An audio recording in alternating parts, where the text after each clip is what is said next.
Breakfast on the Beach, 8HA. This information came to me pretty late in the week. I actually found it on the Centralian Today online news stories.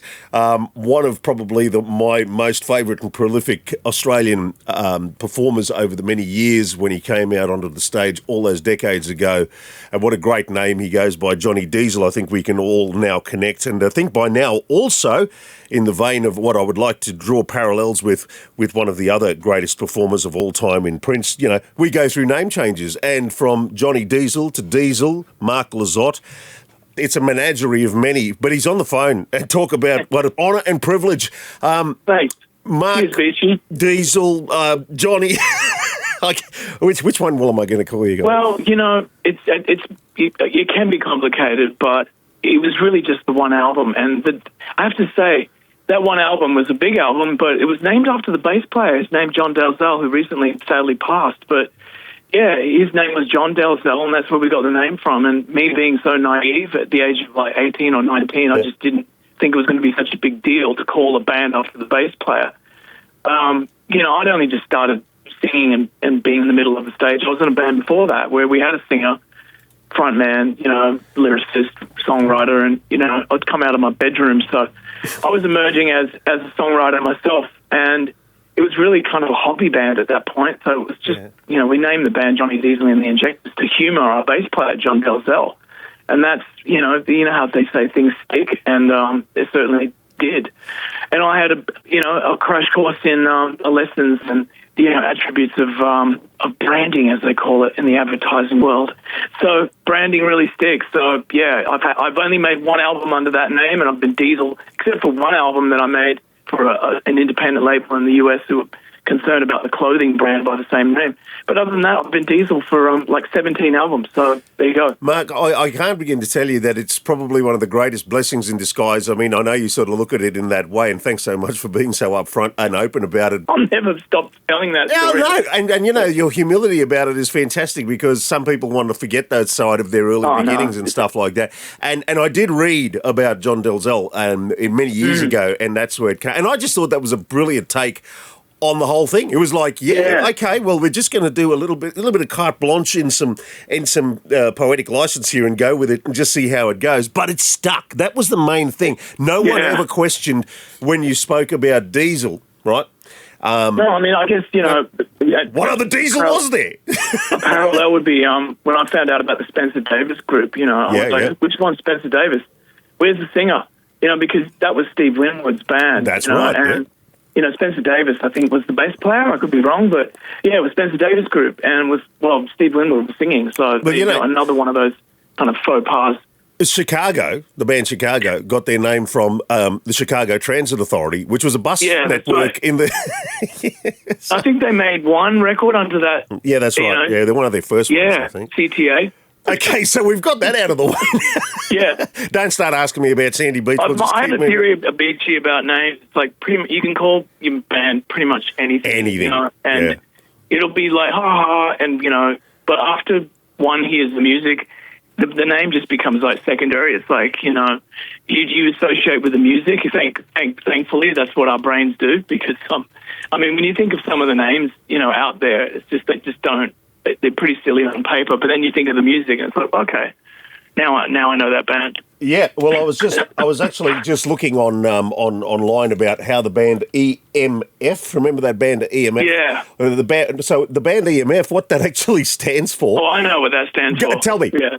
Ecstasy and Mother Effort. No. Yeah. That was something I read in like New Musical Express or something. Totally wrong. Isn't that hilarious how things can be construed in so many different ways, right? So it actually stands for Epsom Mad Funkers. The name was taken from a fan club of the band New Order. We'll pay that one. Okay, let's keep...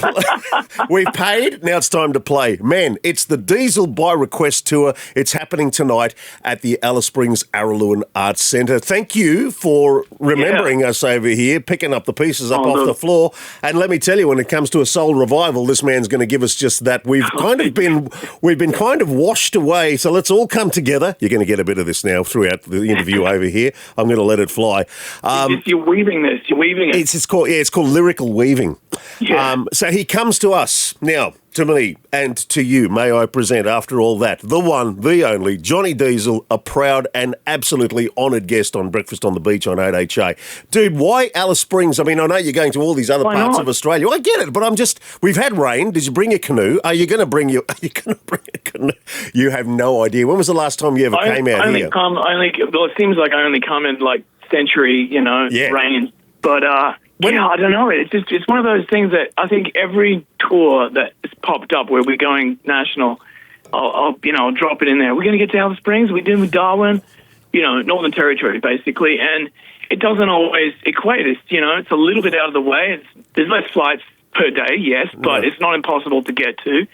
And I don't have any real excuse. I'm just glad that it's finally happening because I think it's 2+ decades since I've been to Alice. So, there's not many corners of the country that I haven't been to. But Alice, put it this way, I think the last time I was there, I'm struggling to remember the venue I played, and I dare say Araluen. Could be any one of them. Could have even been the Gap Hotel 20 years ago. Who knows? Probably was. That sounds familiar.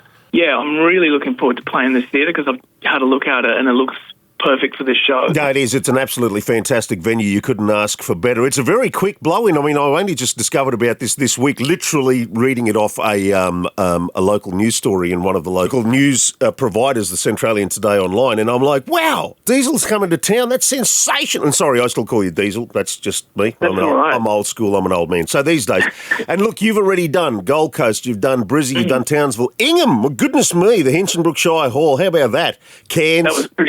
That was pretty amazing, actually, because they just had Tones and I the night before. Oh, yeah. And they've had some silly, crazy rains as well. They flooded the local theatre, so we had to play in the town hall. But they did this thing where they did some, competition or something to bring Tones and I to their town. Yeah. And it was with, these AI photographs of her with cutting cane and stuff like that. It was all kind of quite bizarre. But anyway, she came and did a concert. So Ingham had that and then us the next night. It was a big weekend for Ingham, that's all I can say, for the cane cutting town. And I actually learned that is where the Emmanuel brothers come from, Phil and Tommy. And it's also, they claim the famous pub that, the pub with no beer. By the way, when you get here, I'm going to tell you, it used to be the Red Centre. But as you fly out here, you're going to hope that the plane doesn't crash, and at least if it does, you want to have some life rafts or at least life preservers on you. So much water out here right now. It's like a green like you've never seen, believe it or not. Well, yeah, that's what happens with the desert, and the flowers come out. It turns out not just the flowers and the flies, but also the great talent as Mark Lizotte returns to the stage. I thought you were going to say mosquitoes. But, yeah, there are a couple of mozzies getting around here, but yeah, they don't last for too long. It's the flies. Don't take any deep breaths, especially if you're a vegetarian. Listen, we're about to roll into the show itself, so tell us what someone can expect when coming to see the show tonight at the Araluen Arts Centre. Look, it's a really broad show. I mean, I'm taking everyone's request, obviously. Well, these are my request, yeah. Because, I've made it to 17 albums now. There's a lot to get through, so... Yeah. I start from the first album all the way up to the most recent release, which is Bootleg Melancholy, and all the things in between. Some blues in there, of course. It's a real smorgasbord, as they'd say. If it was food, it would be the buffet from hell, So, oh, well, there's a lot to digest. Listen, Mark, one of the questions I wanted to ask you was, is this a full band show or is this acoustic? No, it's a solo. This is a solo tour. Okay, right, okay. It's acoustic, but not, it's not an acoustic guitar all the time. I've got electric guitars. Yeah. I've got a bass with me, so bass is a big part of my, my canon of things that I do.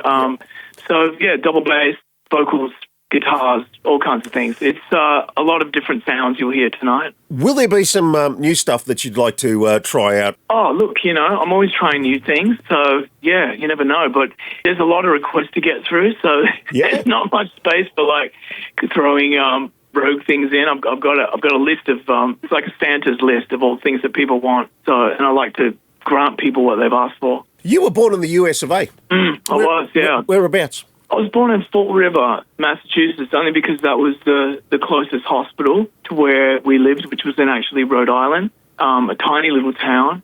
Yeah, we moved out to Albury, New South Wales first. Then we moved back to Arizona. Oh. And then we came back again. So I went back and forth And then we finally settled in Perth when I was like 12. Where were your musical roots from, do you think? Did it have a bit to do with the homeland of the USA? I'd say both. I would say definitely my dad, being a musician himself, playing sax, had a big impact on me. But I'd have to say, coming to Australia and hearing all the Australian music that I might not have heard if I would have stayed in America really had a big impact on me. The kind of hybrid thing that we do down here, it's a real mongrel kind of mix of music that we've made. And Australian bands have a really distinct sound, and it's for a reason. I think the distance factor, the fact that kind of isolation thing. Yeah. We hear American, we hear European stuff, we hear, we're close to Asia. We blend all these things together and we come up with this hybrid that is uniquely our own. A real jambalaya of music, some might say. It is. Yeah, who are your earliest inspirations and I guess people you looked up to in the Australian music theme? Because at that time when you were becoming influenced by Australian artists, there were some pretty prolific bands around. Yeah. Before I made it into pubs, and I started sneaking into pubs at like 14 because I was playing in bands when I was like 15. Yeah. Before I started seeing bands like Divinals and Midnight Oil, Cultures, all I saw in a pub. Of course. These were incredibly so good at what they were doing in a pub. They could have been on any world stage, but they were playing pubs. It was such a spawning ground for incredible stuff. Totally. But before that, I would go to the library, and again, it was through my dad's record collection that I became fascinated and enamored by artists like Stevie Wonder and Ray Charles. They were probably two of my biggest, Stevie probably being the person, and Donny Hathaway. Those two artists I listened to like so much growing up. Stevie was definitely my touchstone. I would spend hours and hours and hours just listening to his records with headphones after school. That was kind of my education, I suppose, before I got an instrument in my hands. I had a cello from the age of 8. Oh, wow. I had to wait until I was 13 to get a guitar, but if I would have been given a guitar earlier, I'm sure I would have just gotten right into it. You could have been the first Nathan Camilleri. Well, yeah, who knows? What happened to Nathan? Nathan is going so well. He's touring a lot these days. Yeah, I see him because he's neighbours. You guys had a little collab there a long time ago, but I knew you knew each other. He's like my my little brother. He's really. such a gorgeous kid. He was a gorgeous kid, Yeah. and I just enamored by him. What talent. And you couldn't help but get goosebumps down the back of your neck when you heard him play. How many times he turned up on Hey, it's Saturday? I always felt he was an old soul. He definitely is. Totally. Yeah. Him and I share like maybe record amounts of appearances on Hey, it's Saturday. Yeah. They were one of the most supportive shows in the music that the music industry had back then. They had so many slots for music. It was crazy. So let's get back to the show, and we're going to wrap this up because we've had a damn good chat today, and thank you for your time and making so much time for us here in Brekkie on the Beach. First of all, Diesel by request. Will you actually take a request for something that's random from an absolute ardent fan saying maybe, can you do us that 1993 song, I've Been Loving You Too Long from The Lobbyist or something like that? Oh, well, I think that's on there. We send out for all the ticketing that happens. Yeah. Everyone receives a playlist, so they can listen to the playlist and pick stuff. No way. So, yeah, absolutely. That's full interaction 101. Yeah. There is Diesel by there request. is kind of some kind of method to the madness, and then I collate everything from that and make these huge set lists that I read off of on the night. This is going to be good, and you've got a lot more to go. You've got now we're doing Alice Springs tonight. We're doing the Dunstan Playhouse, Adelaide. There's right after that Canberra, Bowral. You're off to there. You're off to Gladstone, Rockhampton. It's a bit of kind of like a little bit of backtracking in some ways because you are heading back to East Coast Queensland and so on and so forth. So how long does the show go for? Oh, look, it's theatre style, so there's part 1 and then an intermission and then part 2. Yeah, so a good couple of hours, yeah. We hold up the house for a good couple of hours. It's quite a you'll be tired. I'll be wear you out in a good way. Don't worry, mate. You're amongst a diverse crowd here. Everyone will take that in whatever way they can. Mark Lizotte, Diesel by request. This man alive is coming back to the centre of Australia, so he will. Don't miss this chance to be a part of that. And whatever the song might be on the tip of your tongue, get it out there because he's going to do it for you. It is Diesel by request at the Araluen Arts Centre. You might not need love, but you're going to need this love, let me tell you. So go get your tickets now, and you can do do so right now at the box office and online at Araluen. And he's going to give you his Friday night, not the Saturday night, amongst all the others. Come together, please, and welcome Mark Lizotte in this wet and soggy time of our part of the world. Hope you're loving all this. It's a good little thread through. You missed your calling. You could have been a copyright for sure. No, I'm just a copy thief. He's still got an angel face, I'll tell you. Did you get Soul Revival in there? I did. Didn't I say it's time for a soul revival? Anyway, there it is. But thank you so much for taking the time. You've been an absolute... thank you. What a gracious host on my Brekkie show, and it's been nothing short of a pleasure, mate. And I really hope you enjoy your stay and your play. And please come back another day, eh? Oh, well, we won't be leaving it 2 decades, I can tell you that. Please do not. I think they've vacuumed the carpet since at the Araluen Arts Centre. You should be right. Take care, mate. Bye-bye. Thanks, man.